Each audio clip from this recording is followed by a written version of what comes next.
সারা দেশে বিএনপির ভারপ্রাপ্ত চেয়ারম্যান তারেক রহমানকে নিয়ে কুরুচিপূর্ণ ও অশ্লীল স্লোগানের প্রতিবাদে কেন্দ্র ঘোষিত কর্মসূচির অংশ হিসেবে টাঙ্গাইলে বিক্ষোভ মিছিল করেছে জেলা ছাত্রদল। সোমবার ১৪ জুলাই দুপুরে মব সৃষ্টির অপচেষ্টা, শিক্ষা প্রতিষ্ঠানের পরিবেশ নষ্ট এবং সারা দেশে আইনশৃঙ্খলা পরিস্থিতির অবনতির প্রতিবাদে মিছিলটি শুরু হয় টাঙ্গাইল পৌর উদ্যান থেকে। মিছিলটি টাঙ্গাইলের নিরালা মোড়, পুরাতন বাস স্ট্যান্ড ও রেজিস্ট্রি পাড়া ঘুরে এসে শেষ হয় শহীদ মিনার প্রাঙ্গণে। সেখানে এক সংক্ষিপ্ত সমাবেশের মাধ্যমে কর্মসূচির সমাপ্তি ঘোষণা করা হয়। মিছিলে নেতৃত্ব দেন জেলা ছাত্রদলের আহ্বায়ক দুর্জয় হোসেন শুভ এবং সদস্য সচিব এম.এ. বাতেন।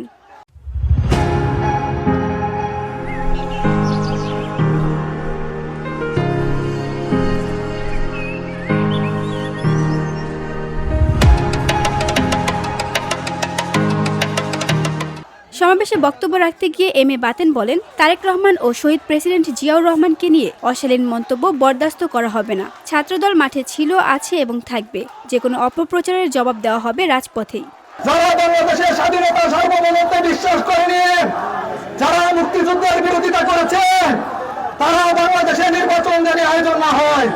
মিছিলে অংশ নেন জেলার ছাত্রদলের বিপুল সংখ্যক নেতাকর্মী। এ সময় বক্তারা সরকারের বিরুদ্ধে অনিয়ম, দমন-পীড়ন এবং গণতান্ত্রিক পরিবেশ ধ্বংসের অভিযোগ তুলে অবিলম্বে দেশে গণতন্ত্র ফিরিয়ে আনার দাবি জানান।